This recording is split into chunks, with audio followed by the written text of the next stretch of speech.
a la generación de sus tiempos. Sobre todo se lo hace a los poderosos. ¿Por qué? Porque los poderosos en ocasiones son quienes tienen el poder de poder resolver el problema del dolor de algunos seres humanos. ¿Quién podía resolver el problema del dolor de Socia? Aquellos quienes le estaban haciendo el daño a ella. ¿Quién podía resolver el problema del dolor de la mamá de Socia? Los generales que estaban sabían que ella tenía una mamá. Y ponerse en el lugar de la mamá, ponerse en el lugar de Socia y decir, no, no soy capaz de hacer esto. Ser solidarios. Eso es lo que significa en última instancia amar al prójimo como a uno mismo. Ponte en el lugar de aquel que está sufriendo y en lugar de decir, qué indiferencia, o darle solamente palmaditas en la espalda, y no, dale una puñalada en lugar de palmaditas en la espalda, en decir, a ver, tú estás sufriendo, ¿por qué? ¿Por qué no tengo trabajo? Bueno, en lo que no tienes trabajo, si quieres te doy un recurso monetario.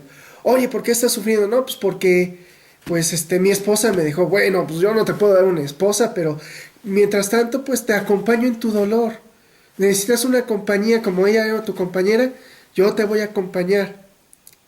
Oye, no, que se murió mi hijo. Bueno, yo no te puedo decir, te adopta un niño, pero sí te puedo decir, ¿sabes qué? Pues estoy contigo en tu dolor, en lo que sea necesario, yo te acompaño, te apoyo en que tengas soluciones alternativas. Eso es el evangelio. A veces nosotros, ¿qué es lo que ocurre? Por ejemplo, en el sentido de los pentecostales cuando oran. Y me ha pasado cuando voy con el grupo de Psique, que a veces tal vez oramos y tal vez las personas no sanen de inmediato, a veces no sanan, pero las personas que están atravesando el dolor necesitan en ocasiones saber que se sienten acompañados, que Dios no es indiferente a su dolor. Dios sí escucha a Socia, sí escucha el dolor de Socia. Y yo pienso que a veces Dios prefiere escuchar a alguien que le da un abrazo a alguien que está atravesando un dolor y decirle, estoy contigo, no estás solo, o que de repente dice, estoy sin proporción, estoy desamparado.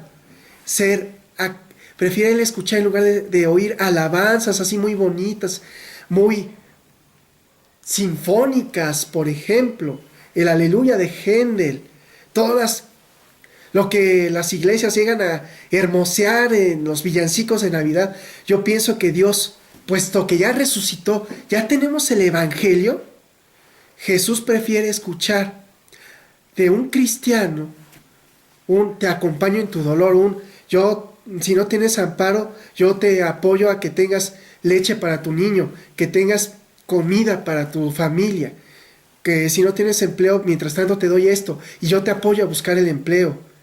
Yo te apoyo hasta que ya lo tengas, no hasta que, pues aquí está el empleo, pues ahí tú te haces bolas, no, hasta el final. Eso es ser cristiano, eso es ser consecuente con el evangelio de Jesucristo.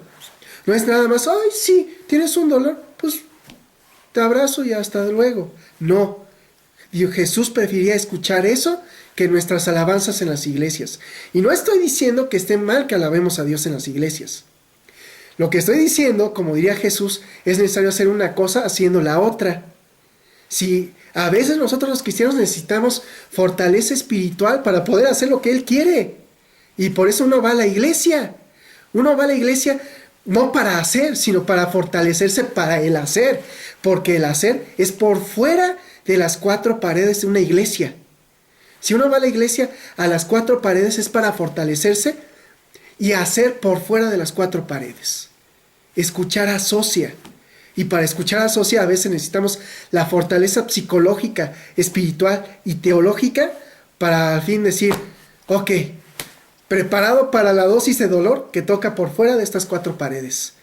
Uno va a la iglesia a sentir el consuelo del Espíritu Santo para poder escuchar asocia. No va uno a no escuchar asocia o a no ser conscientes de que hay una Socia, de que hay un Job que está sufriendo injustamente, incluso a veces gente que está sufriendo justamente, pero que necesita, sí, conocer por qué Dios lo ha abandonado Y después darle la alternativa de la gracia, y la alternativa de la gracia es el abrazo y decir estoy contigo. Y como instrumento del Evangelio voy a hacer lo suficiente para que tu dolor sea mitigado. Porque es cierto que Dios hace este tipo de cuestiones, pero recordemos una lectura de un profeta, que Dios prefiere el arrepentimiento del pecador a su muerte. Es mejor para Dios el arrepentimiento que la muerte del pecador. Y en ese sentido, hay que escuchar a Socia, hay que escuchar al que sufre, no hay que ser indiferente, no hay que pensar que todo va a acabar de color de rosa, sino hay que producir ese rosa de ese color. Hay que ser instrumentos de la sangre de Jesucristo, porque la sangre de Jesús, que es la irrupción mesiánica, significa la irrupción divina a aquel que sufre para que pueda tener un consuelo en la vida. Así es como tenemos que leer a Job. Ahorita es la lectura del capítulo 3 y se va a seguir para los siguientes días.